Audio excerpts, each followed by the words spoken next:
Tempat ketiga disandang oleh Sulaiman Nur Hakim bin Muhammad Syamsul Fakri dari Bintang Badar.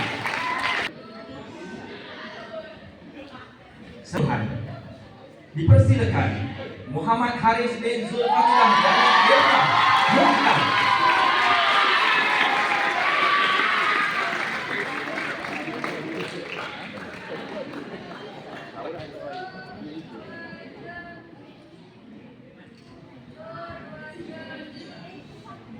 Seterusnya diumumkan Johan Kejuaraan Rengas Desa Sampasir Panjang 2026. Bagi kategori 1 dipersilakan Amirul Irfan bin Muhammad Arif dari Bintang Badar.